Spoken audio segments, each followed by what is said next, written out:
Hi, welcome to the Diablo podcast. We are online at diablo8gamers.com. I am your host, Flux. I'm joined on the show by Aahz. Hello. And by Xanth. Ahoy hoy. Are you a sailor, by the way? What's that ahoy hoy thing? Haven't you ever seen The Simpsons? That's the way Mr. Burns answers the phone. Mr. Burns answers the phone. It's ahoy hoy. I have seen The Simpsons. I don't recall Mr. Burns' phone answering voice. It was back when The Simpsons was good, so it may have been whittled out of your brain. This is the Diablo podcast, not the Simpsons telephone podcast, although that would probably be a pretty good show, actually. Can you do a Velma? Or Selma, whatever Marge's sister's name is? Negative. Hello. I don't know. I thought that was a Mo, actually. Anyway. I don't think you can do that unless you smoke. Or both. I guess my new girlfriend could do it then. No. Oh, wait. Yeah, let's not go there. Talk about that. No, let's not. That's not the podcast. So anyway, we are trying to talk about some of our recent play stuff and some things about Demon Hunters and other fun things in Softcore and Hardcore, and tracking legendary finds, and guys of fans' big wish list for legendary fixes of the game, loot fixes, and the legendary item drop research thing. And I have a thing about breakpoints I want to talk about, and you guys probably have a topic or two. Yes, I do. And we can start off by breaking Xanth's balls about not being a billionaire yet. So how's your Demon Hunter going, and how's your B Club going? Demon Hunter is still alive. It's kind of been I mean, you're the other one, Witch Doctor. Oh, Witch Doctor. Witch Doctor's going really well. I'm at Paragon 92 at the moment, which has distracted me kind of from everything else because I've wanted to hit 100. And this is Hardcore, of course. Yeah. So I've slowly been pushing and kind of making my way. And in fact, I announced on my personal Twitter feed that if I do hit 100, the first person to retweet my announcement of it will get 100 million hardcore gold delivered to them by myself. And as we know, with the recent patch change to a Softcore gold, that's worth approximately 17 cents. But it's 17 cents they didn't have to spend. Indeed. And how is your Paragon 100 quest going, Aahz? I believe you had a 92 Witch Doctor as well. Up to 94, but I'm not playing him much because that's Softcore. I've been playing a lot more Hardcore lately. Trying to get the wizard up, my wizard up a little bit. No one plays wizards. If you had to make a ballpark estimate how many times that Witch Doctor has died, what would you say? Oh, I don't know, 666. Like a chandelier. You get an achievement for that. I was playing my Demon Hunter. Haven't played it. I told of my quest to get my Paragon anything Demon Hunter in Hardcore and bitched about it to Wyatt and Josh, and they did not let me cry on their shoulders about the lack of a passive life-saving skill. And so anyway, after that, I succeeded in getting through and almost died twice in the 50s because I was being reckless and didn't care anymore. But then I got her into 60 and got the good gear and did spend 150 million shopping or something. And I managed to play through all of Inferno solo on MP1. And she's now Paragon 13 and I can retire. Mission accomplished. Never to play her again now. And if that's not worth 150 million in hardcore gold, what is? Maybe a nice amulet. I wouldn't want to play one on Act 3 or Act 4. So the fact that you could is pretty good with a Demon Hunter. Well, she's grotesquely overgeared, so we were bitching about this on a past podcast, that Demon Hunters don't have a passive skill that saves your ass if you die. Right. Whereas Witch Doctors and Wizards and Monks do, and Barbarians don't need to because they're hideously overpowered and we all hate them. Agree? Agree. Okay, good. Yeah, I think that actually, and it's a little bit of a side topic, but do you think that the classes that have those passives could survive without them? Could those passives be removed from the game and everything kind of remain the same? Well, as I just said, my Demon Hunter has mission accomplished. I can retire her at Paragon 13. Right. The whole point, though, is that she has like 76,000 hit points and over 500 res to everything. And that's with emeralds in her gear and a ruby in her hat. She could be at like 95k hit points if I put amethyst and everything. Right. And that's not really super. And she's got 130k DPS or something, and that's using a one-handed crossbow. I'm not even using like a. God, what the hell is it? It's not Bariza. What's the big one in D3? Calamity. No, Calamity's one-handed. Oh, sorry, two-handed. Manticore. Yeah. Yeah, she could have much higher. I'm using only one of the passives for damage, so I could get way higher DPS. Right. But my complaint about it is that it feels like she's really limited in her build options because I have to be so careful and keep so many hit points. I mean, my monk has done a lot of different builds. I've done Tempest Rush stuff. I mean, I've used a shield always in hardcore. I haven't gone quite as recklessly enough to be using, dual wielding as most people do in softcore. But you feel like, I mean, he's triggered near-death experience. My monk is now Paragon 80, I believe, or is it 81? I think it's 80 still. And he's triggered NDE maybe, I don't know, 8 times, 10 times, ever. And probably half of those were just kind of a little bit careless or a little bit screwing around. Right. Just like, I know I'm not going to die, so I'm not going to hit this Serenity at this last second here, and what the hell.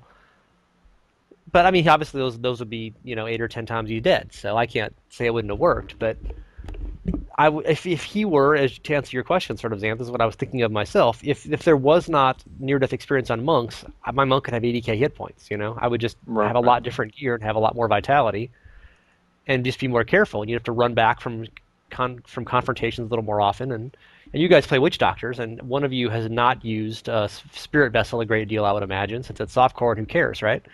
And one of you has. And I've played with you, Xanth, and at least twice I can recall your Spirit Vessel thing popped, and I didn't think either of them were like super, super dangerous situations. No, not. I have a tendency to play a little reckless, charging in and just kind of absorbing as much damage because I know I have a safety net. But I kind of think of a lot of these classes, how they would play without the net. And if as a whole, it kind of hurts hardcore in some respects because there are 3 classes that have a way to cheat death, something that was never possible in in Diablo 2. Death was a permanent thing, whereas now we kind of have like well, you know what, you get to kind of bypass it this time, or every 2 minutes. Escape leave game. Yeah, I just kind of wonder what would happen if they were gone. Not to say that Spirit Vessel hasn't saved my ass a whole bunch of times. But how it would change the feel of the class, too, to know that your choices have a little more permanence to them as opposed to that safety net that's always there. And you talk about the interview with Wyatt and what he was bringing up of, this class shouldn't get this or whatnot. Well, what if they were all just taken off the table so we never even had to ask that question? But it's kind of Pandora's box, I think, in some respects. Now that these skills are out there, they probably won't ever go away.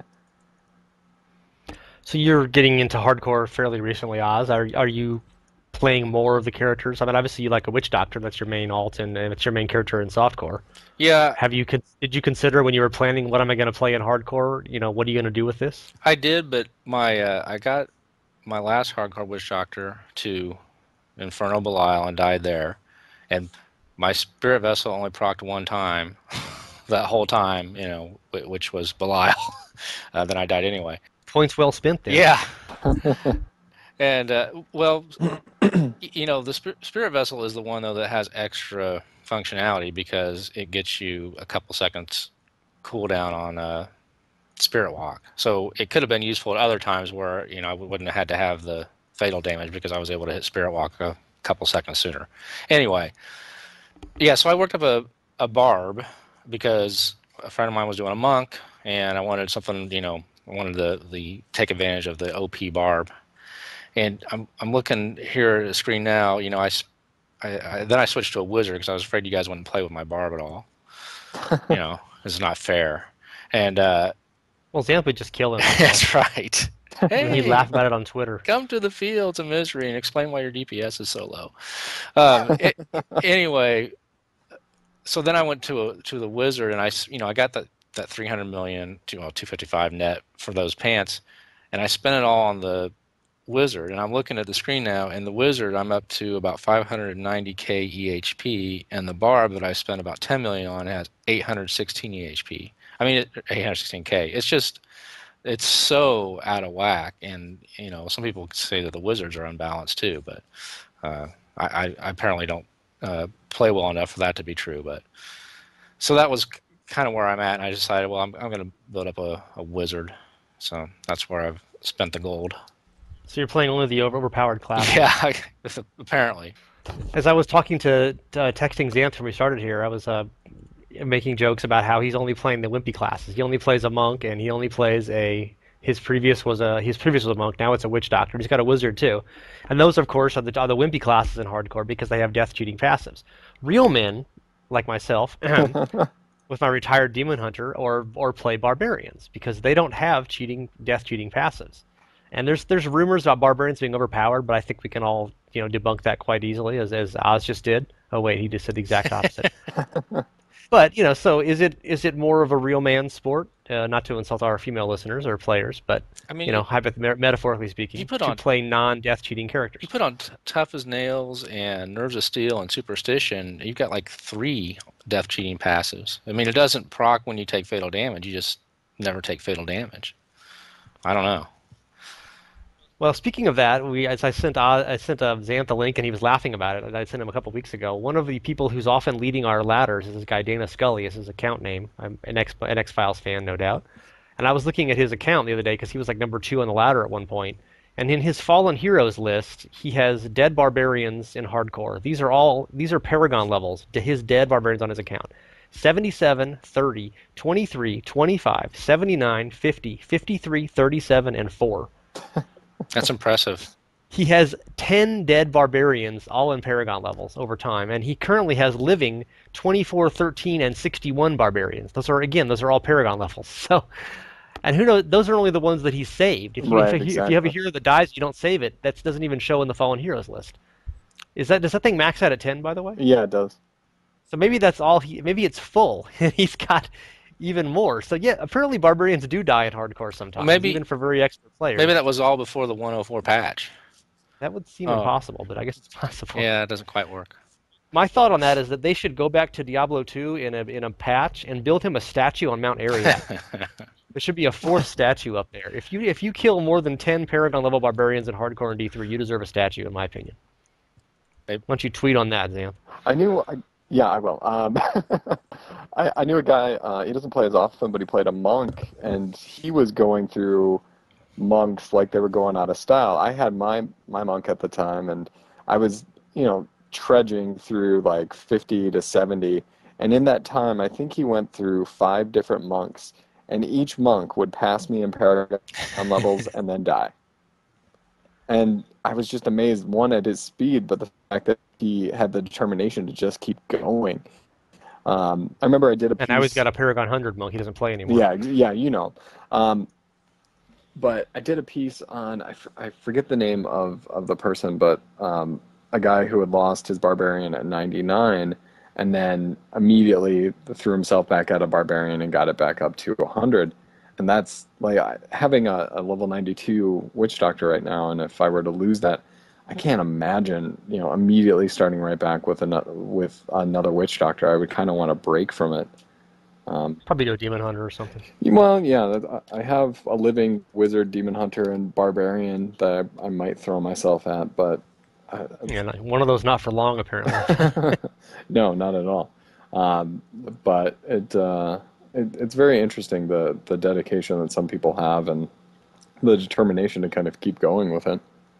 Yeah, that's one word for it. Okay, so what's your highest level hardcore right now, Aahz? The Barb's Paragon 22 and the Wizard's Paragon 13. Oh, you have a little coven there. Yeah. I actually just... I was using a Stormcrow without a socket, and I switched over to something with a socket so I could grind some Paragon a little bit easier. Well, that must have been at least like 500k to upgrade on. So, well, I bought a Mempo with armor, so it was like 18 million. Yeah, that'd probably help. Oh, I finally got a Mempo with Dex and pickup. I was thinking about that for 3 weeks. I hadn't looked in a week, and I looked like 2 days ago, and it was one for 33 million. First one I'd seen since I ever did my Demon Hunter. Of course, I haven't played her in a month, but it's there. Because if 14 pickup versus 20 yards pickup was just a gigantic difference, and I couldn't possibly stand not to have that, so it was worth it by every penny. That is one thing that has really discouraged me from switching to playing any class right now, is with my Witch Doctor right now, I have about 30 yards of pickup, and even when I go back and I'll play the Demon Hunter just a little bit, it's fun for the change of pace, but like I hate having to move and gather gold, and it sends me right back to the Witch Doctor. And the gold stacks are 117 anyway. Right, so. Exactly.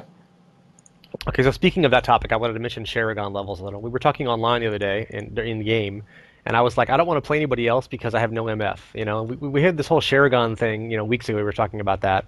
You know, meaning shared Paragon levels, and the theory is that your gold find or magic find would share either completely or at least some percent of it from like your account to individual characters.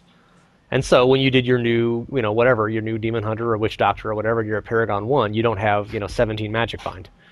Sorry, you would have 75 magic find once you got your 5 stacks up, but it just doesn't feel like it's really worth it, you know. Right. And you're used to your main has got, you know, 450 or 475 or whatever with your, you know, whatever your multiplayer level is.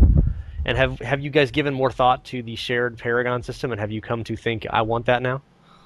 You know, I think when we had talked about it in the last podcast, and it came up with the concept of you can still earn your own levels while you're also earning account levels, and the account level bonuses would go to the new characters who still would need to earn theirs. I liked that concept because it doesn't diminish, you know, too much from my, you know, that particular character's achievements, while at the same time it doesn't severely handicap you for playing a different character. But the other side of the coin that I really think of is that necessarily a benefit to a softcore player? Because for hardcore, that's hugely beneficial. If you die and you know, level back up, it's nice to start out, you know, a little bit ahead of where you had left off. Whereas in softcore, I don't know, is that enough for them to be like, oh, well, I guess I'll play a different class now?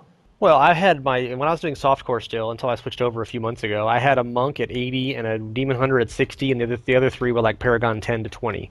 And I quite often didn't. I would think about playing the wizard or the witch doctor or something. I'm like, well, I'm not going to find any loot, whereas my monk's got, you know, 400% gold find, and it's like, what's the point?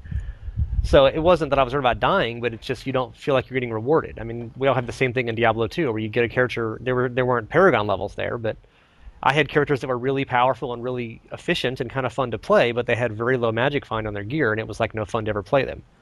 And now they gave us this Paragon thing where you can get magic find without using gear, and now we're bitching that we want something else to give us even more magic find. So clearly we are gamers of the modern era. It must be easier and more satisfying, and everything Jay Wilson ever said about us was correct. You have these tiny level hardcores, Aahz. Would you appreciate if you were getting magic find, sort of like a group pool of MF that was boosting you? You're obviously not feeling like you just want to rush one character because you're alternating your playtime a little. Yeah, I'd be okay with it, but the point of playing alts is just to change things up and play with different skills and different items. I don't know. But profit, but riches. Well, you know, we've had a discussion of how poor I am in well, not anymore. You sold those pants for 400 million. Well, I mean, in softcore, you know, that I've played all those hours, and I'm like 25 million in gold. Well, you have a real job, right? You have money in the real world. Yes, you can change that very easily. You know. No, I mean that's true. I could do that. I just. I mean, it's $1 gets you 200 million gold right now. So. I'm too lazy to set up an account or whatever to transfer it. So for the cost of a ham sandwich, you could have 3 billion gold. Is this a Sally Struthers commercial all of a sudden? I like playing the alts just as a change-up. I mean, it's taken me forever still to, you know, get to the Paragon 100 with the Witch Doctor. And partly that's because the Demon Hunter is 40-ish, and the Barb's 20-ish, and the Wizard's 20-ish. And so, I don't know, I find that I have to go play something else for a while and then come back to it. So it doesn't matter to me if I'm not finding all the loot that I could possibly find, but I understand that the the allure and the you want something that where you don't feel like it's a waste of time if I do that. It's just never bothered me enough to be a big concern. By the way, just real quick, Protato was the person, Xanth, that got to 98. Oh yeah, Protato.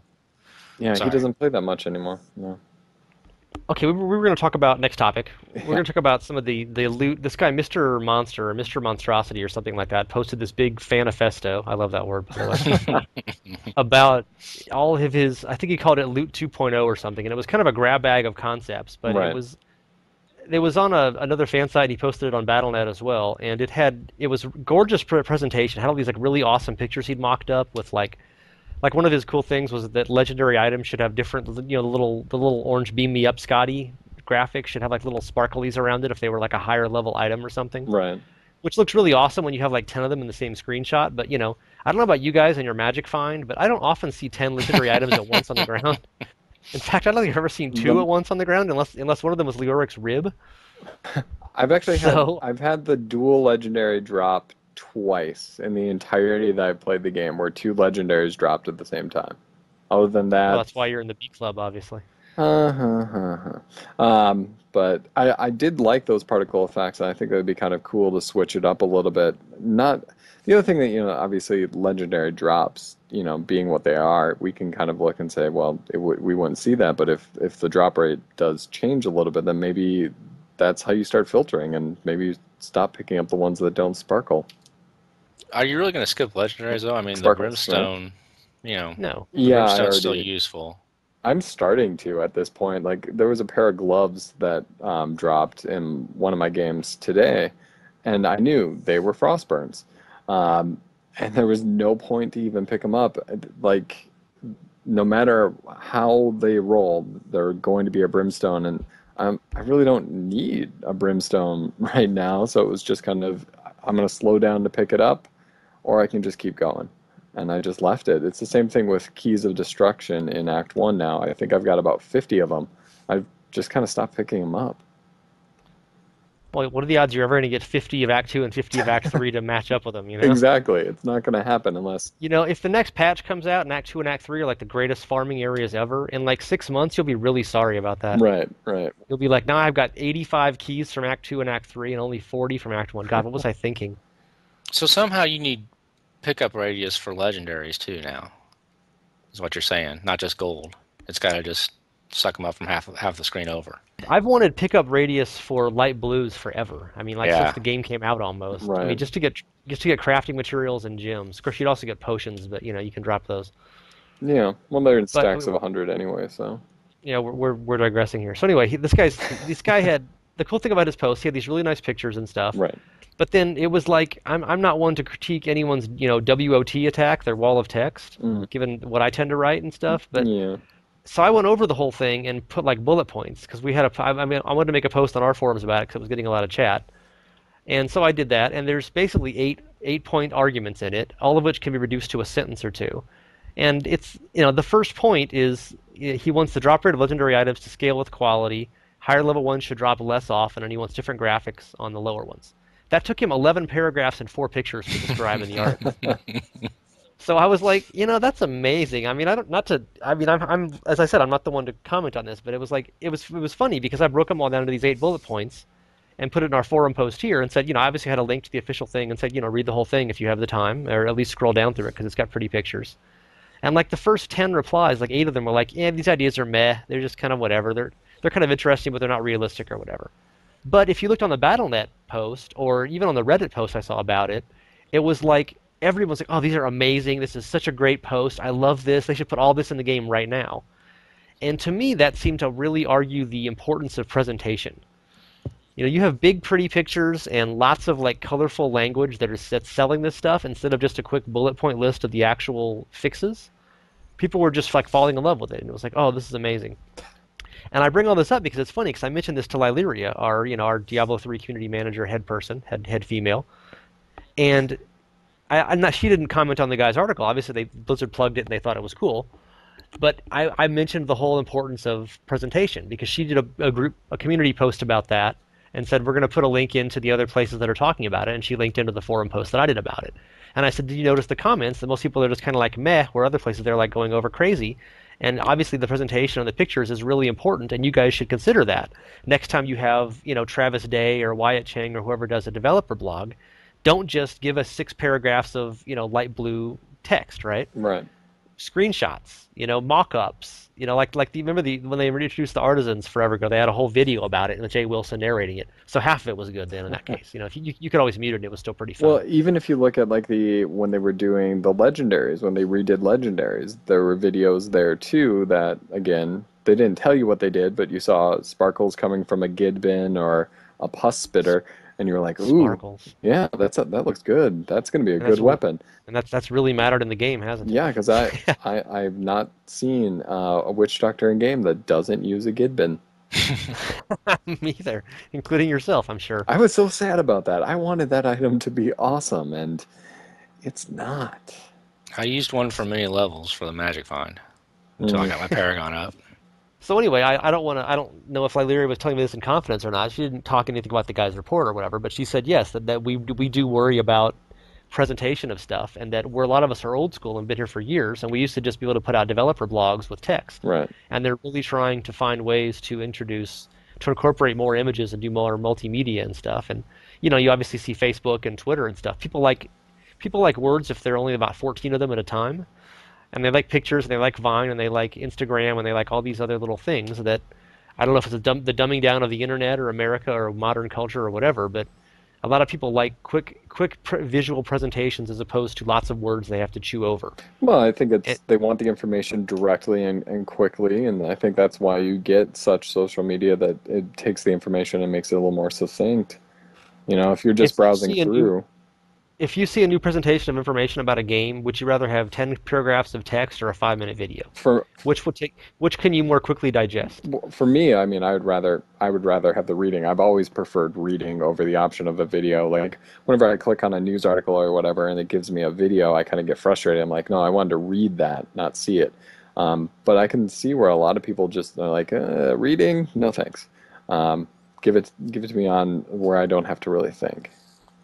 If it's a game that I've not played before, I probably want to see some video. But for a game that I've spent over 1,000 hours in, I want the wall of text. Right. Give me some details, give me some nitty gritty, and I'll spend the time to pour over it.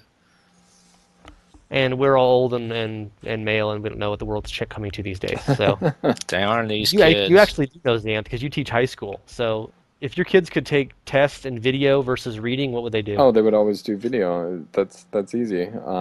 Actually, I vary it up a lot. I do give kids options of being able to demonstrate their knowledge using, something different than just like a regular essay, but most of the time their ideas don't work out, so they still have to write. I mean, what jumped out at you at that you wanted to talk about? I think just like that progression of certain items building up, and the rarity, and there's this moment right now in Diablo that bothers me. Like when I see a helm on the ground, and I have to wonder, is it going to be an Aahz or is it going to be a Mempo? And I know it's going to be an Aahz. I still have that hope it's going to be a Mempo. It would be kind of nice if there was like a linear progression amongst items where that this is a rare or a more rare. We know a Mempo is more rare than Andariel's Visage just because we've seen them proliferate into the market. But there's nothing that delineates the two. There's no way of knowing until you've picked it up. And I would like to be able to see that each item progresses. And I think that whole big concept with Loot 2.0 that the guy was trying to get at too is if they're going to be taking these items and redoing the whole system and giving each item a value across multiple difficulties that's going to kind of grow outward that we can pull and have these items grow with us. That seemed cool. And I think really what I liked most about the post is just being able to talk about the items themselves and to, I don't know, I guess kind of get into that hypothetical stage again of speculating what's going to come in the expansion. And do it in an intelligent way and say, like, this would be something that'd be cool to be done. And I don't know, it got my mind going a little bit, and especially with the little progression of all the swords. Think of the last time you saw a two-handed sword and we're like, oh, that's going to be great. But it doesn't happen. It didn't happen in Diablo 3, I can tell you that much. Right, where, I think the grandfather is the one item I always think of when I think of Diablo. I remember it from the original, I remember it from Diablo 2, and, it's obviously in Diablo 3. It would be so great if, you saw a grandfather and you're like, wow, that had to have, you got really lucky. That's a 1 in a, million chance that you get that item. That would be kind of cool, and to know those odds and to know, those chances of it would be awesome. And then what about a 10 for 1? What if you could trade in 10 Andariel's Visages for like a Mempo? I'd have 3 Mempos. That's what it would be. One of the things that stood out was more your response, Flux, where you talk about, I kind of like this idea of a diminishing returns on the Nephalem Valor stacks, but so you would kind of reward yourself by staying in the game for I don't know, an hour or for a couple hours and just keep going and just keep adding a little bit to your magic find each time with a new stack. Yeah, the guy's original post, it was like some gigantic number, right? Like it was like you would gain 1 stack per kill, and it would go up per multiplayer level, And per monster power level. yeah, if I recall, it was So you needed 500 kills to get to max MF on MP0. I don't. yeah. Are there even 500 elites in the game if you play all 4 acts? Yeah, that was one thing that stood out to me when I saw that. I'm just like, who wants to sit in the game for that long, and how are you going to make that work? I mean, if you've got a whole day to kill and you want to go act 1 through 4, but yeah, even 500, I don't even. I'm sure there's not more than 300 total. There's not more than like 25 in Act 4. I mean, Right. Act 4 is tiny. Yeah, I looked at like the total amount of elites I've killed from what Paragon 1 through 92 right now on my Witch Doctor, and it's 12,000. Well, that's 6 games. Right. There So you go. You're almost done. yeah, I'm like, I don't know about that, but I mean that concept, it's not awful if maybe it was skewed in a different direction. Yeah, I think what Oz mentioned, I don't even remember this. We should this about we mentioned this like 2 weeks ago. I didn't get around to discussing it, but I said I like the idea of Nephalem Valor stacks going up, but not to 500 or so. I mean, Right. 500% is fine, but say you get 15, 15, 10, 10, 8, 8, 6, 6, that kind of thing. So you get otherwise, if it adds it that slowly, then one of the great strengths of the Diablo series has always been you can jump in for 20 minutes and have a good game. Right. You can just do a boss run, or you can get your 5 stacks quickly, and you do a keyword run or something now. If you need to kill 117 elite packs to get your magic find up to anything worth doing, it's like that's not really what we were doing here. Right. I like the idea of them rewarding longer gameplay. They kind of mentioned that. Andrew mentioned that Andrew Day. I mean, mentioned that at some point about wanting. That's the idea of like bottomless dungeons or much bigger dungeons, is where you could, if you have like 4 hours to play, you can do something instead of just doing the same run 25 times. Right. But I don't think you want that to be mandatory. No, definitely, definitely not to hit the 500 number. I think since you're harking back to it, and my mind's a little bit on it, I think one of the things that really I'm excited for, and if they're able to do it, was that conversation about slowing down the pace of the game a little bit so that you can use single target. I know this Yeah. is way off topic, but I was thinking about it today as I'm just plowing through monsters left and right. That's fun, but I think back to the original Diablo and then D2 and being able to kind of, you weren't taking on massive packs like that, and you had to think a little bit more as you were going up to certain enemies. I really, really hope that makes a return. Well, you have Ubers. Yeah, That's kind of it, though, at this point. yeah, and it's so specific and it's so farming intensive, and it's such a rarity, by comparison to just rolling out into a certain area and finding that. Do you think our judgment is skewed because we all play hardcore? Or at least you and I, Xanth. Oz maybe could give us some different perspective on softcore. So with your Witch Doctor, Oz, your softcore one, are Yes. you playing a much higher MP than you would ever risk if that guy was hardcore? And how does that change your playstyle? Definitely. This witch doctor has always been kind of like a magic find, and that was always my goal. Because way back before I What other goals are there in Diablo 3? way back before I even knew about the game, I thought, well, the necromancer had minions, the witch doctor has minions, so I'll have the witch doctor be the magic find character. So it, always been just ridiculously fragile. Just tried to stack magic find and then go to DPS just so I could kill things quicker. So yeah, now as I've gone up in Paragon, I'm able to switch to more DPS gear and less magic find gear. I play like MP6 and the Cloud of Bats, which is a high damage per second, but it's very dangerous, and you got to get right up to the mobs, and elites with reflect are really dangerous, and so yeah, I play completely recklessly with that character. I mean, 600. You asked me how much died. I said 666. You were talking about last week, right? Yeah, I mean your last game actually. So yeah, it's now there are times if we do some other type of higher MP games, if we're in the 8 or 9 and 10 range or whatever, then I'll change the build and do something where I can hang back and have more pets out there. But yeah, I do like the idea that it would be nice if there were some areas where you would want to say, oh, I'm glad I have this single target damage skill on my bar because it's going to come in really handy for this encounter, and then maybe 20 minutes later the same type of thing. But I'm not sure how they would implement that. What would happen to Softcore Diablo 3 if the next patch included a 10% of your level experience penalty per death? People would, I think, build more EHP a little bit. I don't know. Are you talking about just for that character? I'm saying if from now on in Diablo 3, anytime you die with a softcore character, you lose 10% of your current experience for whatever level you're at. You can't go down a level, which is kind of what they had in Diablo 2. Yeah. I mean, because now currently you don't lose anything when you die. You lose some gold for repairs.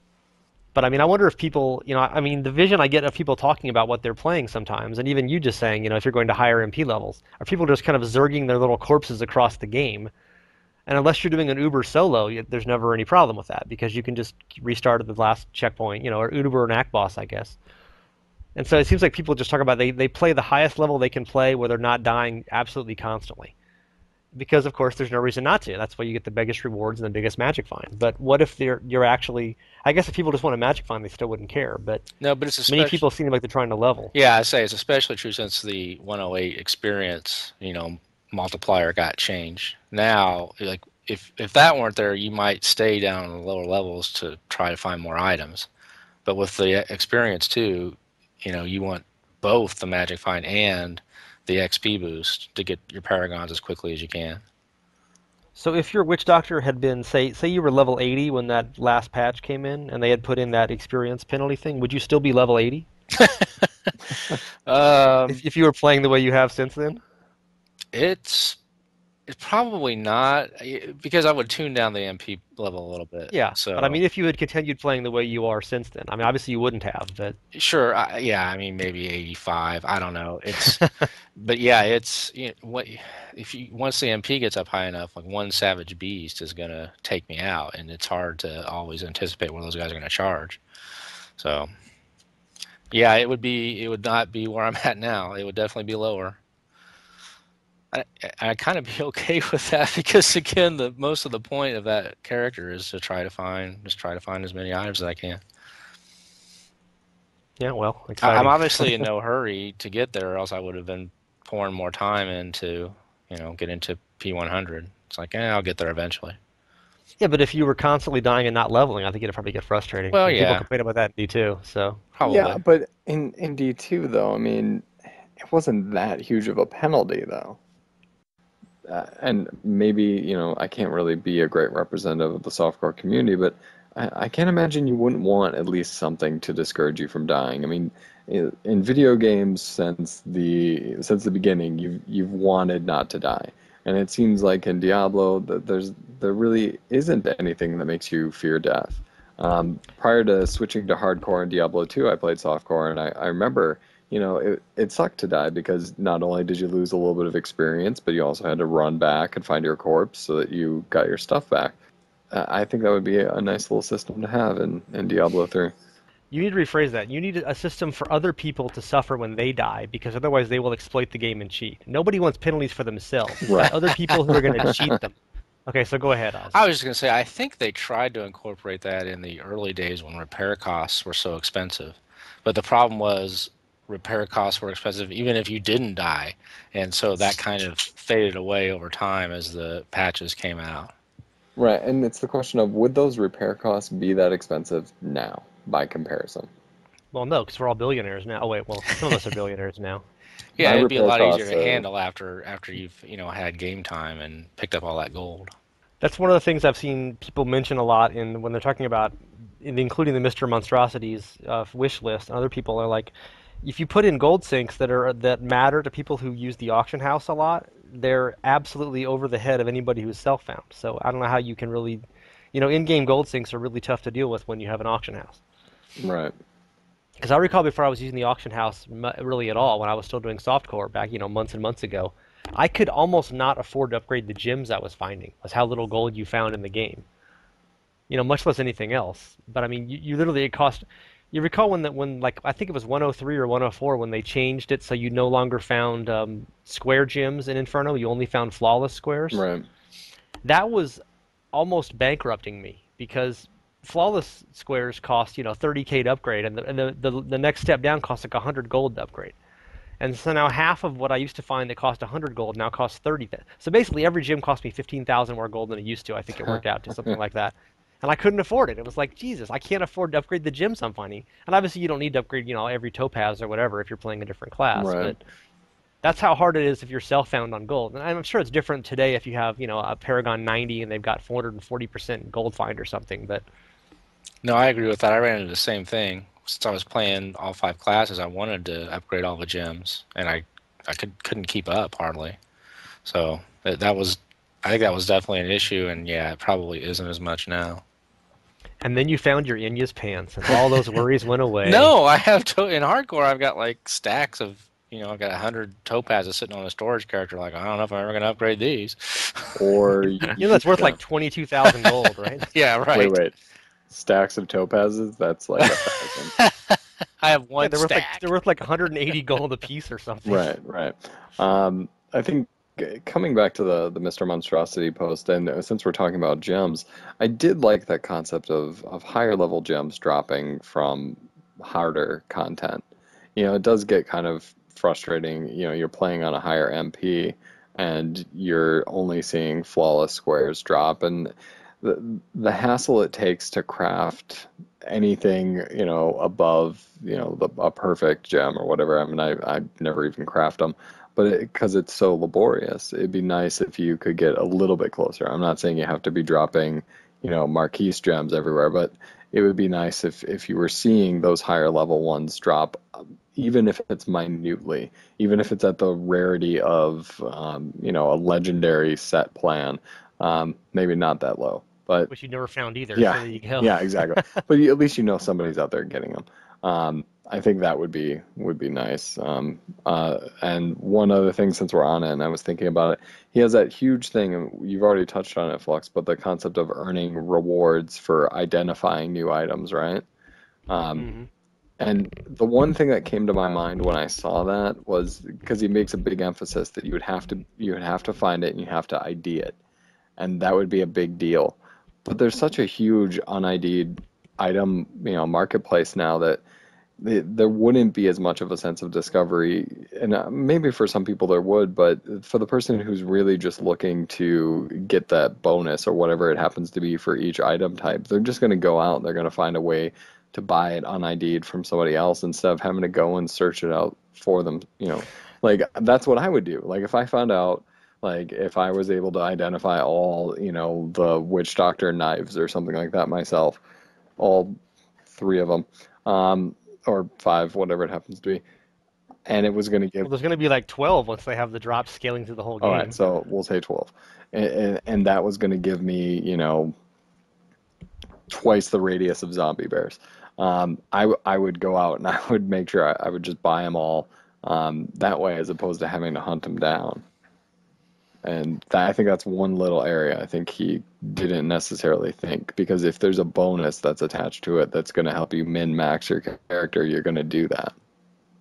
Well, he was editing it tightly for length considerations. Maybe he just didn't want to add a paragraph on that. Maybe. And I agree on the gym thing, but people were requesting that like last June, Right. I want higher level than flawless squares, like, act bosses or something. That was one of the things people were saying a long time ago. There's no reason to kill act bosses in this game. Maybe they have a chance to drop higher level gyms or like, a 10-pack of Tomes of Spirit or Secrets or something like that. I mean, something that some bosses, or else that was a good thing also for the purples, the random purples that no one likes or cares about now. Which he did bring up something with too.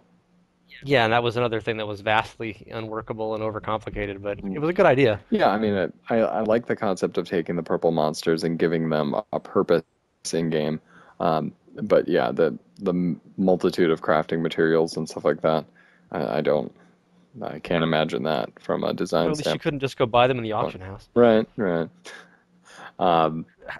Speaking of crafting, how is your crafting experience in a hardcore now, Aahz? Are you crafting your ass off with every demonic essence you get, or is it cheaper to go to the auction house at your level? I haven't done much. It's still cheaper. I haven't done much with demonic essences, so I haven't gotten into the amulets yet. But I did do some gloves and bracers, and of course that's different because you just pick the vitality plan, not like in standard. And I got a couple good rolls last night. That's really the first time I've done any. So out of like maybe 20 crafts, I got a couple good pieces. Crit chance and vitality, obviously, and a couple other mods. So that's something I'll want to do more of. But I don't even have the shoulders vitality plan yet, so. Well, that'll set you back about 20K, so. Yeah, I don't know. I haven't sought that out yet. I'm still You'll hoping find that, it. yeah, I'm still hoping that I find it.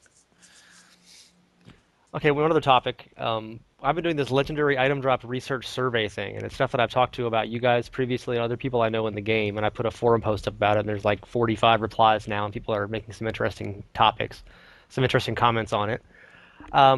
So like the questions are, this was in the news. This was Blizzard posted this as like the community whatever thing on like Friday. So it was kind of funny because I just threw it up in the forums as like a rough working idea, and I was going to kind of coalesce all of the ideas and the replies into some overall sense of what is too common, what's not common enough, how does these things work, etc. And then of course Blizzard posted immediately. It's like from the forums before I even did a main page article, and I was like, well, that's changing my plan here a little bit. So anyway, it got a little more visibility than I'd hoped it would get, but. Have you guys looked at that and any of the questions that you think are interesting for a conversation? Like, is there an amount of magic find that you just quick answers for both of you, like one sentence or less? Is there an amount of magic find that once you reach or exceed it, do you notice your legendary drops increasing noticeably? Xanth. Maybe like 350. Yeah, I was gonna say 400. Yeah, that's what I said in the post. You're just cheating. Oh. Some people said 200, some people said 500, but I kind of read over. I want to go over all of them and kind of combine their answers and say this is what the general consensus on these points is, but I haven't done that yet. So, have either of you ever gotten a legendary or set item from a main quest or act boss your first time through with a new character? You know, where you get that bonus drop the first time you kill a quest boss? No. I don't remember one. I don't remember one now. I think there's one person out of 40 responses who said they did once get that in Nightmare. No one else, everyone else said no. I've never gotten it. So I think that there's pretty much universal agreement that legendaries need to be a lot more common when you're, level 1 to 60. Right. Yes. Even though you only use it for 5 levels before it's any random rare beats it. But anyway, question 3. What are some legendary items or item types that you see way more of than chance should provide? Everyone seems to be saying monk helms. Yeah. And gloves are like the two most common things. Legendaries of both. Yeah, I would say the Frostburns definitely. Wizard helms, for some reason, I seem to get an exorbitant amount of, and it's always the one that's actually, I'm looking at my stash right now, the Dark Mage's Shade. So it's 57. It's not even a brimstone. Is that the one that's like Gandalf's hat? Yeah. And then Yeah, I hate that one. two-handed swords. And it's always the Sultan of Blinding Sand. I seem to get that all the time. And it's, again, always garbage. Yeah, any comment on I that? had a stretch where I found about 7 storm crows in 2 weeks. The other wizard hat, and none of them had sockets. It's like, gosh, this is ridiculous. So that was mine.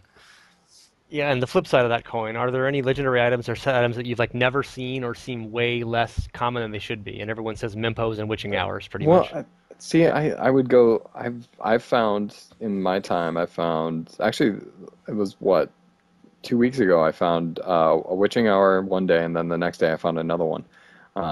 And I think in the entirety since I played the game, I found 4 Witching Hours and maybe 3 Mempos. But there are still items that I've never seen drop, like a Zuni's chest, an IK chest. I think I found 2 or 3 of each of those, and I've only found one. I think I found 2 Mempos ever. Everyone's RNG is different, obviously. How about you? Yeah, I found one of each of the Zunis and the IK chest pieces. I'm trying to think of something that I don't think I've ever found a Witching Hour, actually. So that's definitely something that I haven't seen, and I'm trying to think if there are any green items.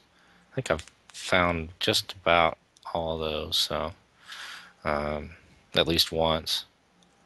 I think I've only found 1 Witching Hour, and my monk is wearing it. It's like my only self-found item I have in the entire game right now. Nice.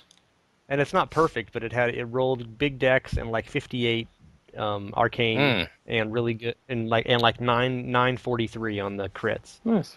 So at the time I found that it was worth like 80 million. I'm sure it's like 40 million now. There's no VIT though. So I mean, if I ever upgrade it, I'll buy one with the same stats that has VIT for 80 million or something like that. But probably a little more than that. where do you get most of your legendaries? Elites, treasure goblins, golden chests, trash mobs? Trash mobs. Have you ever gotten one from an armor rack? Yeah. Aahz, Oh. Xanth, I have. whoever's I have first. not, and I would say, yeah, probably elites are where I get the most of mine. I'm kind of the opposite. I have gotten them, not from an armor rack, but I think it was like one of the corpses, like a dead adventurer or something. I got a storm shield, but it only sticks out because it's the only time it's ever happened. You think it would have helped that guy? I would have hoped, but it was a bad storm shield when I ID'd it, so obviously not. If only there'd been CC, he'd still be alive Exactly. today. But then I wouldn't have a shield that I sold. And neither would he. Yeah, but predominantly I get a lot of items off of trash as opposed to elites. Have you guys been recording these lately? I mean, because I did this thing, and then people are saying we should keep records of this, and I've actually been writing down all my legendary finds for the last week or so. I've actually in my stash since I hit Paragon 90, I've been keeping every item that I've got, every legendary that I've got since I hit 90, just because I was curious on the journey to 100 if I do get there, what I would rack up, and if anything would be worth it, and everything there's nothing in there that I think is sellable to begin with, but just kind of curious as to what I'm gonna end up with, and looking through it, it's garbage. Did you get an extra stash tab when you went to Blizzard or something? How do you have space for this? I frequently will go into low level games and just drop a whole bunch of stuff. So I did that the one day because I've been just hoarding things that I'm really never going to use, and just dropped out 2 tabs worth of stuff. So now, and obviously Aahz has no space because this is all full of topazes. I had the same thought, Flux. I'm like, how do you have a whole tab? Yeah, I have a little space in the front one where I put stuff exactly. to sell, but my third tab is all full of twink stuff completely. Well, and the second one is all full of rings and crafting crap mostly. I got rid of most of my low level stuff because every time I've re-leveled a character, I've always just flocked to the auction house. When I needed something, I never spent the time to scour through my stash, so it was just wasting space there. And to be honest, in the little journey that I've been doing, and I've only done 90, 91, and most of 92 now, I haven't got that many legendaries. If I were to count 1, 2, 3, 20? Boy, exciting podcast moment there. Xanth counting. Oh, 21. I've gotten 21 legendaries in that time. But you're not writing down what's dropping them or anything. You're just No, I'm just calculating and trying to figure out what I'm getting, and I don't know. So far, nothing great. There's some people have been keeping records forever, and it's really interesting. They're posting some of these stats. I have this whole forum post going now of asking people to input their data. And I just wrote down the first 11 that I found after I started doing this, and I got 3 from yellow bosses, 2 from champions, 5 from trash mobs, and 1 from the treasure goblin. And I would have, in my, I have no idea what I was, and none of them were any of the ones that I think of as being really common for me. Like I feel like I found 1,000,000 bracers, and I found 1,000,000 Andes hats, and none of them are that. And there's several that I would like. I found a Ticlandian visage, which is a witch doctor helm, 62. I would have said I never found that in my life, and I saw, I'm like, oh yeah, I remember seeing this. So I think once you're actually writing them down, I'm really curious once I found 100 or something, over time, Right. how much my perspective and how much my memory of it is anecdotal, obviously, is going to match up to reality. And I'm thinking probably not very much, kind of like college. Yeah, I started. So are you keeping records now, Aahz? And if not, I why did. not? I started writing them down, and then I saw Dana Scully's post, and I was like, oh, okay, he's got it covered. Yeah, a lot of that goes back before the current versions, though. So that's why I really want people to do it in the current versions, because we're getting different drops and stuff now. But yeah. But he had his post. I have a picture of that in the tab, and he has 700 or something that is tracked over time. Yeesh. His most common, I'm looking right now, Ageless Might and Gladiator Gauntlets. He's found 29 of each of those. Oh yeah, I've seen a bunch of those. Yeah. And the next one down is Sokrin's Gauge, which is one of those god-awful orange spirit helms. And then he's got a strong arm bracers. I found 1,000,000 of those. Yeah. I'm looking through my stash right now, and I'm just looking. I'm like, oh, yep. There's the gaze. There's the strong arm bracers. Huh. People who have kept records, it's about 20% or less set items, apparently. Seems about. Yeah. I mean, of the total legendaries, I would have thought more. This guy's got a huge list here. I'm looking at the percentages. Sorry, 16%, 16.479% of his almost 2,000 total are set items, and all the rest are Hmm. legendaries. How do you feel about the general frequency of legendary drops in D3? Would you like to see more or fewer? Everyone pretty much agrees we need more on lower levels. Do you think that higher MP should be more rewarding? Do you think there should be certain bosses that drop more? What do you think, Aahz? You can go first on that. Yeah, I don't know. I mean, it's one of those things. If you've already got it set up so that the people who can do the higher MPs are getting that bonus magic find. I mean, definitely 1 to 59, if you want to call it that. You need to see more of them because you're not going to change the game too much as far as unbalancing it. Like you say, you can use it for 5, maybe 10 levels, and then something else is going to replace it. So it would be really nice to see more of those drops. I think it's a lot better, and would it be nice to have a little bit more? Probably, but the real issue again is the range. There's no way almost that a Gladiator Gauntlet is going to be useful to you at this point, and yet if it was like my witch doctor, hardcore witch doctor, that was one of his first legendary finds, and I actually used that for a while because that was better.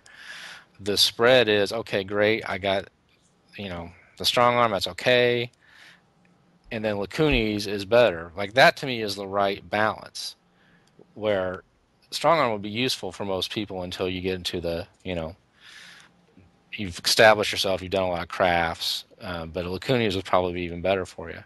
Whereas, like you said, the Zokrin's Gaze or whatever, you're never going to equip that once you're established. As I've been going through the kind of, you get in those moments where you haven't seen a legendary in a long time.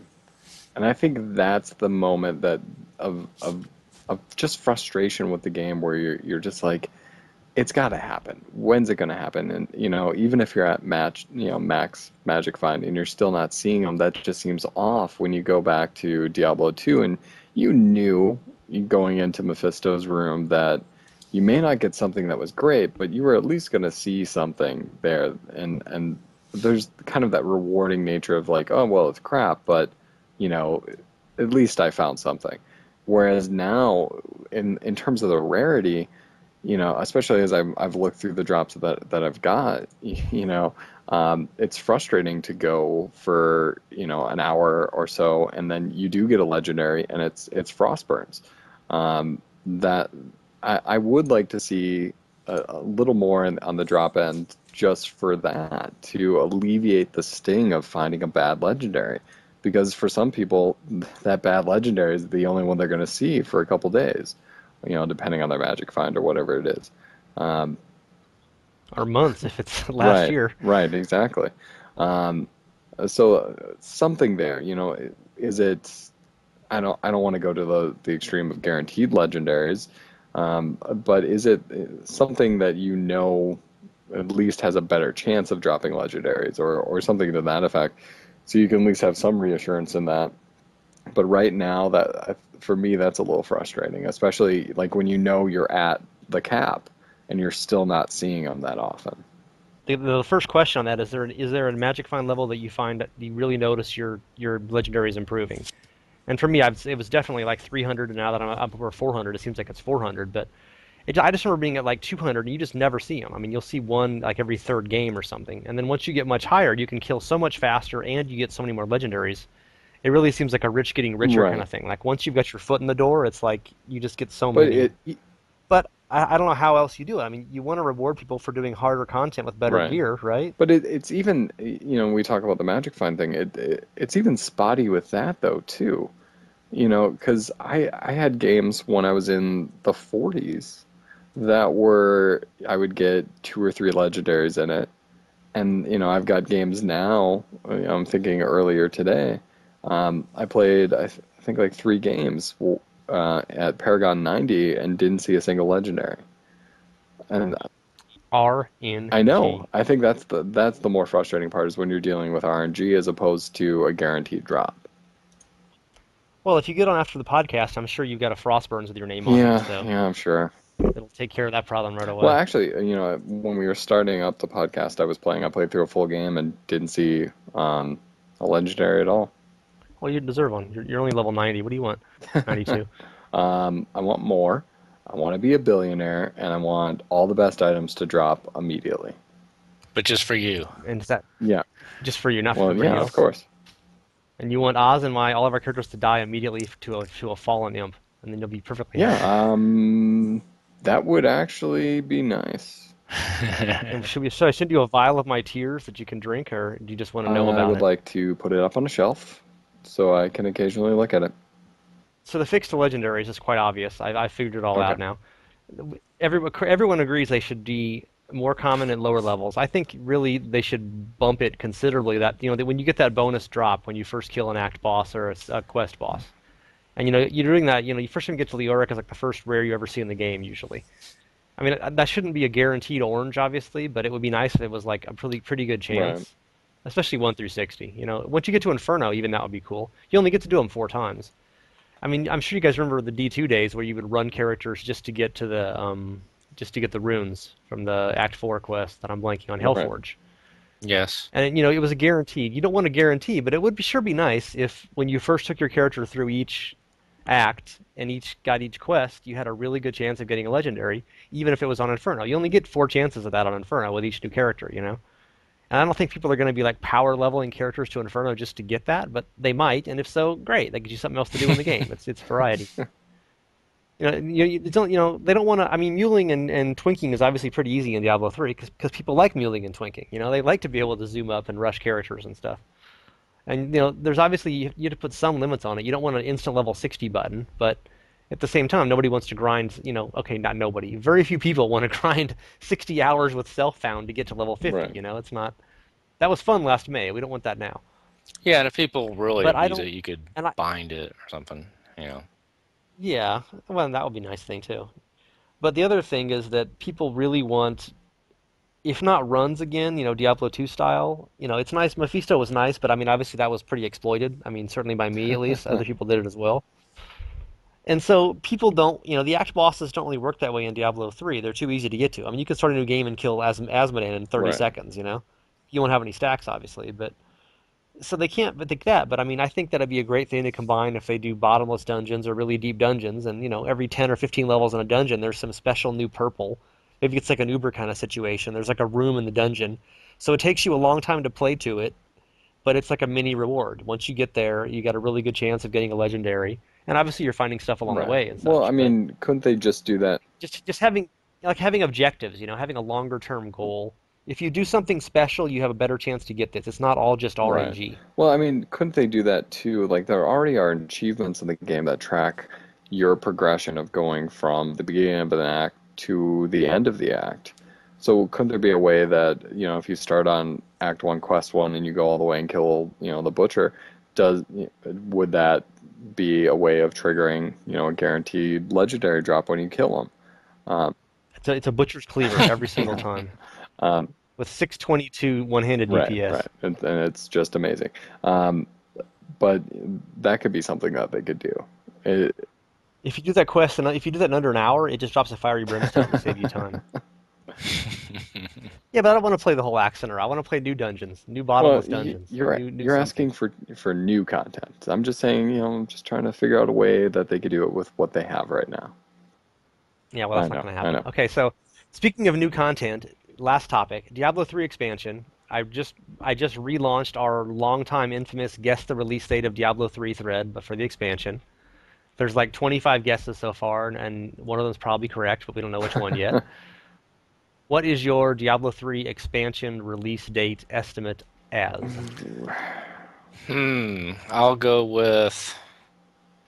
And you're on the spot, so you can't check a calendar to pick a Tuesday, so we'll give you a break on that. No, I won't. Because they always release games on Tuesday. We'll just say the nearest Tuesday, whatever you guess right now. That's fair.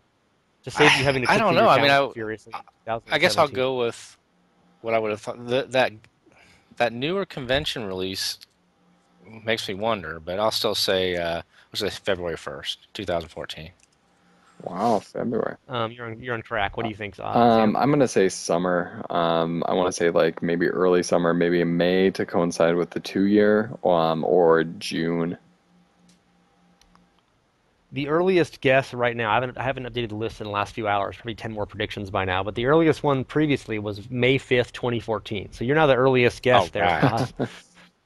And the latest is currently December 1, 2015, but the vast majority are in June, August, September, November 2014. That's most people. June is the most popular guess thus far. Yeah. I guess people are going for the tradition of the Diablo games coming out on June 29th and a Right. half. I don't know. I mean, like, obviously Gamescom coming up, it we got to imagine it's the announcement and a little video, and BlizzCon will be hands-on, and here are some new features. Actually, here's the new classes, or whatever it may be. I can't imagine it not hitting before the summer, or I should say after the summer. It just seems like it would be way too long for an expansion, and plus way too long with no new content in the game as is. Well, conveniently in that thread, I put down the dates of how long each expansion pack for recent Blizzard titles took. And World of Warcraft's first expansion took 25 months, the next one took 20 months, the next one took 25 months, the next one took 22 months. Unfortunately, then you get StarCraft 2, and it came out in July 2010, and its expansion pack came out in March 2013, which was 32 months later. Apples to oranges, though. Which is like, I mean, yeah, okay. For World of Warcraft, you're looking at a massive, online world that they have to change and balance different classes because they're also dealing with PvP. And they do it 10 months faster than right. StarCraft. Well, and then StarCraft, obviously, there's uber balancing because it's, a sport in South Korea. Diablo, I mean, really, we're speculating here, but in the history of the franchise, the expansion was an additional act. Yeah, and it came out in a Right. year. It came out a year after release, Diablo 2 expansion, which is something that we will never ever see again from a Blizzard game. I don't think they even want to do it that quickly, even if they could do it that quickly. But anyway, 24 months would be next. It would be May 2014. 30 months would be November 2014. And so the Heart of the Swarm would be, the same time frame would be January of 2015 for the Diablo 3 expansion, which seems like the longest possible, barring disaster and calamity, which of course we had for the first 6 months of Diablo 3. So maybe add that into your math. I can't imagine it goes that long. I just can't. But then again, Diablo took a while to release too. I don't know. I'm curious when development really got ramped up, because we know the development on the expansion had to be delayed a little bit by all the stuff that they've done to improve the game since launch. And we know they had an internal estimate of 18 months for the StarCraft expansions and for the Diablo 3 expansions, which of course they didn't make, but the internal estimate for Diablo 2 was the second half of 2011, and it came out in May 2012. So sometimes things, what does that Blizzard says? When it's done. Also soon. I don't know. I'm cautiously optimistic for an earlier release, though. So neither of you think we'll be playing Diablo 3 expansion at BlizzCon 2014? You think it'll be out by then? At least that. Hopefully. I just wonder, with all the hesitations and the answers, in the developer interviews, that they've already, I think they're probably pretty far along already. Otherwise, they could just speculate wildly like we do. But I think they had to pause and be real careful about what they revealed. To make sure they didn't say anything that was actually going to be in the game? They can't talk, the PR people would just come down on them hard if they tried to do that. I think that that's exactly accurate. If you recall when I asked about the bottomless or really deep dungeons, and then Wyatt said, well, we thought about trying that with an MP level that increased on each one, and that didn't work. Which had nothing to do with my question, really. It was like, I can't say we're thinking about this because we've already thought about it. It's probably going to be in the game, and maybe it actually... So he picked something about it that's not going to be in the game, so he could give me a factual answer that wasn't giving away anything in the future. That's how I interpret it, anyway. They're clever. They're very clever. Yeah. Nefarious. Okay, any final thoughts, guys? We're at our allotted time here. I have one, more rant, I guess, for the day. One thing that I've noticed in multiplayer games, which you're not familiar with, Flux, but apparently you can, They're full of dirty yeah, barbarians, is what I've been well, told. that's actually what it's kind of about. Lately in hardcore, they've done their best to eliminate player killing because starting from the beginning of the game, there were ways to kill other people in town, and then there were ways to kill them after dueling, and to vote kick them and kill them. There still is a way, and I was almost killed the other day by it, and I was shocked. Um, uh, I had mentioned actually in our last podcast, and I wrote a column about leechers, low-level people with low DPS that are trailing behind you. Osmobius. And yeah, and I said, like, it sucks, they're holding you back. I never once thought that they were there to kill me, because that's exactly what it was. There was somebody in the game with a grand total DPS of 4,000, and they had. And what MP I are was you on on? MP4. Oh, well, he Oh, can totally. hack that. That's 1,000. That's 1,000 per MP. What more do So you I need? just figured he was leeching, and it was like my last run of the night, so I didn't really care. Um, While I looked at his DPS, I didn't look at anything else. He had 8,000 armor, and massive vitality. So basically, his whole build was set up to hoard as many enemies in the area as he could and get people to banner to him. So the second you would banner, because that's basically, it's quick movement, you want to get to where everybody else is, kill, more experience, more loot, yada, yada, yada. I don't need to explain how to play Diablo. But the second you banner, you're surrounded, and there's so many monsters on screen, you start to lag, and in hardcore, you lag a little bit, you get hit a few times, and you're dead. Um, and I thought, okay, that sucks. I was able to clear out the whole pack that he had made, because I'm awesome. And but I was like, oh, that really sucks. I'm like, oh, this is just, it's this guy. That's just what he does. I called him out for being bad at trying to kill people because he failed. Um, and I thought that was the end of it. And in the past week or two, I've actually encountered three or four people who have the same kind of setup. In one case, it was a monk, and then predominantly it's been barbarians, but they're there in the game specifically to try to trap you and kill you. Um, I just thought that was kind of interesting that the people I was ranting about being leechers, also could possibly be there to kill me. And the best part is they get absolutely nothing for that. It's not like you corpse pop or anything. They're just total. They're just complete grief. They're just griefer Right. assholes. I think that is probably more frustrating. At least in Diablo 2, when somebody killed you, even if they were using something, awful like a town portal bug or whatever, they got something for it, and you could be like, well, at least there's that, right? At least they were doing it for something, outside of ruining my time. But in Diablo 3, there's nothing. There's no reward. There's no trophy. There's just you wasting someone's time, and aside from you taking a screenshot of it, there's no evidence. There's nothing, like, you don't have a stash of ears to show off to anybody. Um, I just don't get it. It's one of the things that, and it sounds weird to say, but I wish there was a hostility option in Diablo. I kind of miss those days of, oh, this guy's trying to mess with me, get your bigger character to come scare him away or whatever it is. Um, and there was a purpose to it. You could understand that element. Um, but I don't know. Watch your backs. But he's got 94% damage reduction and 140,000 hit points. You couldn't kill him Well, anyway. he wouldn't do much damage. Bounce him like a ping pong ball across the. You just hungry bear him into the wall, holding it Right, for a and while. he wouldn't do much damage to me. It'd be great. He couldn't even do any Right. damage to you.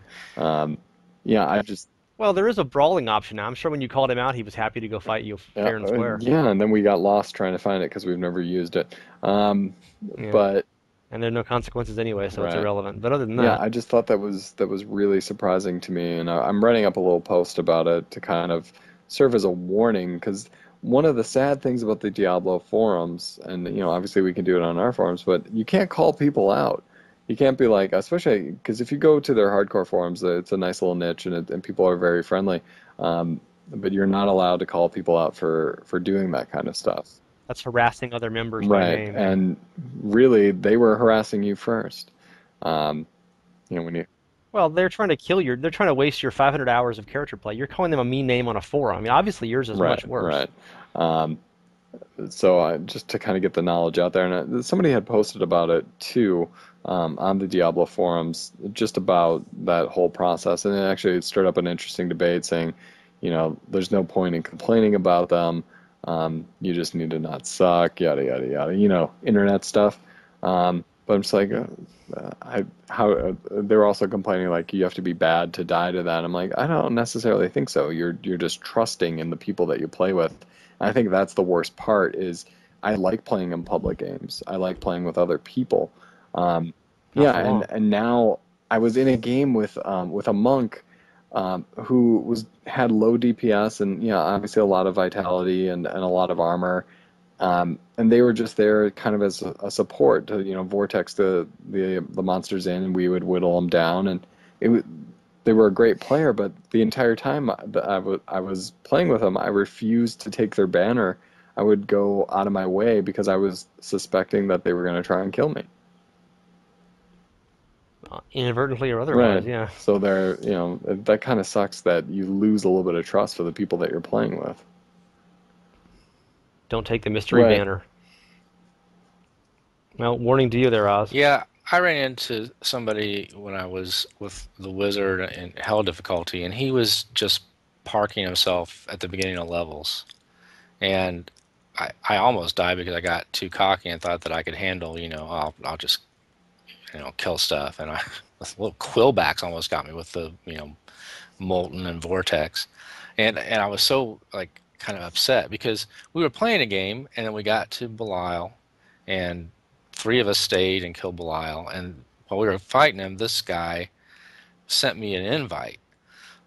So not only was he leeching, but he was going to take, wanted me to come to another game so he could leech again, and it was frustrating. I went to report him, and I'm like, none of these options fit. I can't report him. But it was irritating. General douchebaggery. Yeah. That could be an option for reporting somebody. Yeah, my Demon Hunter's found a total of 4 legendary items, so I think that's pretty much paid its way. I actually found Enya's staff twice with her, so you really can't go higher than that. I don't know. I got a Wind Force also, so. Hey, something for your clasp. I mean, profit all the way across the board. That'll make up for the one you died with. Yeah, the 3 I died with. Yes, exactly. Reduced level.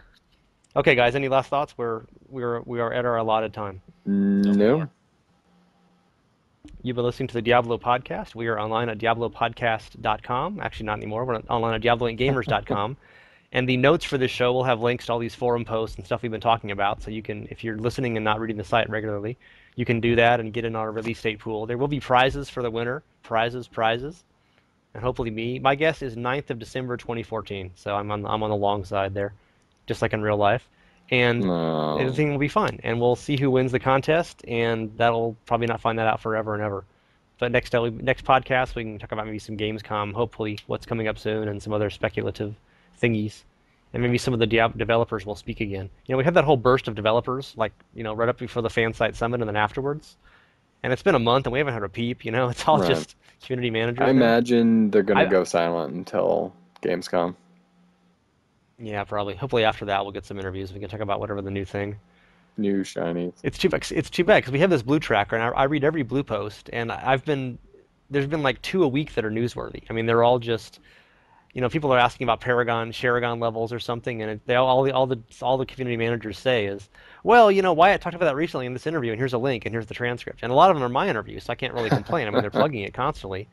But it's just like they're not adding anything new. That was the info we were getting for the time being, and now we're just going to get it repeated to you people who didn't hear it the first time. Well, when you look at the general forums, though, not everybody who's going there is visiting, a devoted fan site. I think they have to reiterate that information for a while. Thanks for listening, guys. Moo. Speaking of farm animals, moo.